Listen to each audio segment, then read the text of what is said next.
saying it as I'm standing here.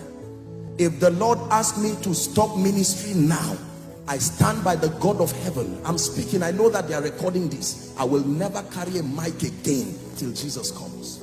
I love him more than ministry. I love him more than titles. Don't allow men clap you out of the will of God. You must sustain the grace and the hunger. Please hear me. I'm talking. This is not preaching. This is not. I'm speaking from the. Sometimes when we see people who God has dropped his hand upon them, sometimes we need to be open like this to say these things so you will get it. Don't let fame can be deceptive. People can clap their hands. When I was coming in, thank God for your wonderful protocol people. I saw everybody running around and some of you were holding cameras. I said,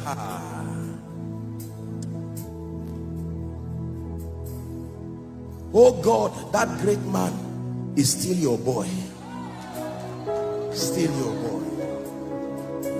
Still your boy. He's somebody's father, but he's still your boy. He's somebody's mentor, but he's still your boy. He's somebody's role model, but he's still your boy.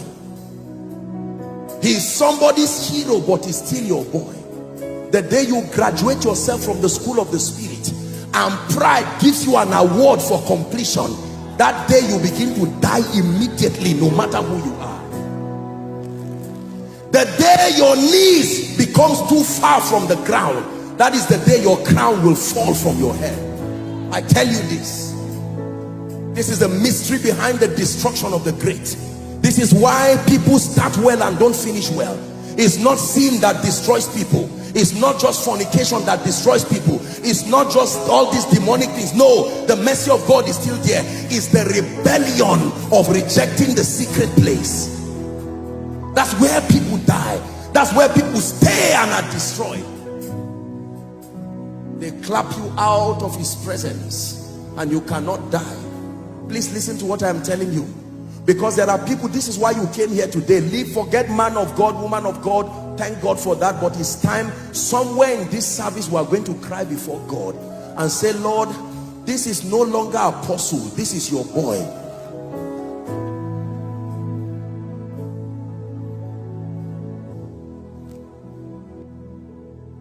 Are we together?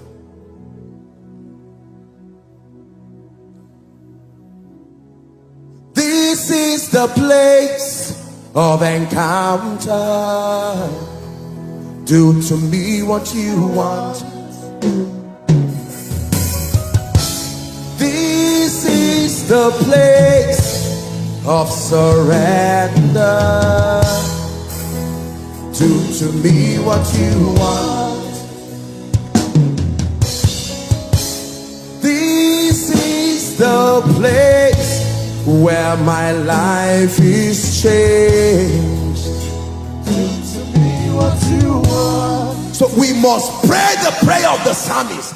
He says, search my heart, Lord, search me. I'm not ashamed of what you will find. If you find loss there, I'm not ashamed. I won't say I'm a big man. If you find loss, kill it before a generation kills me for it. If you find pride, I'm not ashamed when I stand before you. I know I'm a great musician. I know I'm a great man, but I come to you. May your all-seeing eye search my heart, search my motive. Leave ministry, leave preaching, leave singing. Focus on me.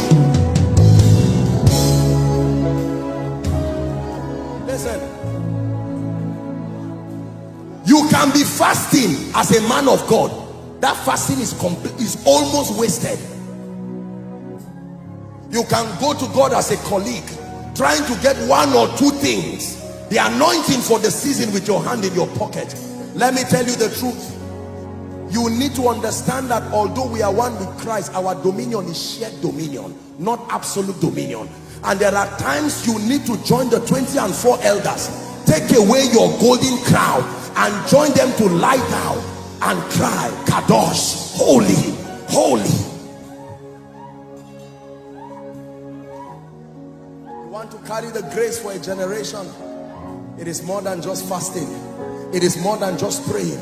It is death. where you are not ashamed of whatever God finds. People can be clapping for you and God says, no, in the last 2 weeks pride is growing in you, lust is growing in you, in the last 2 weeks bitterness, you are no, work on it. And you get down on your knees quickly and say, Lord, I'm not ashamed. What is there to be ashamed of?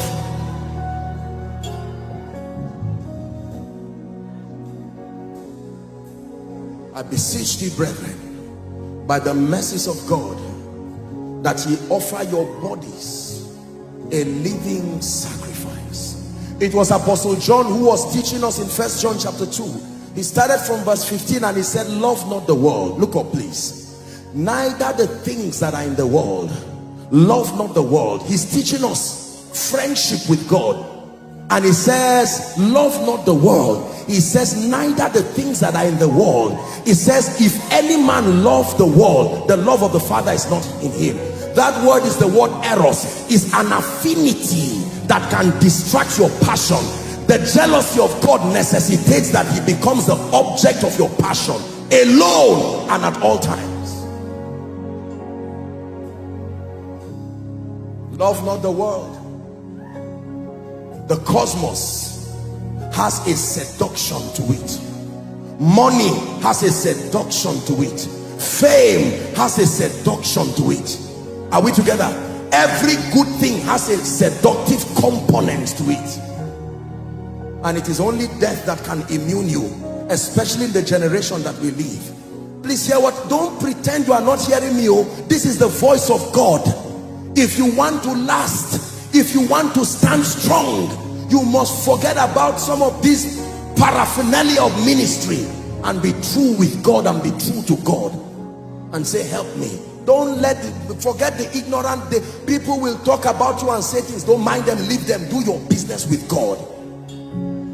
Because when you are tried like that refiner's fire, then you will come out with a dimension of grace and glory that people will look and say, from whence cometh this? And God will say, this is what I can make out of men who die. See, let me tell you this. Please look up. There are 3 levels of anointings. And I think I should just digress a bit to share this. We'll find somewhere to pray. Number 1, there is the anointing that comes upon you as a believer. The Bible lets us know that there is an anointing that indwells a believer on account of his being grafted into Christ. Are we together now? Yes. Number 2, there is the anointing that comes upon you on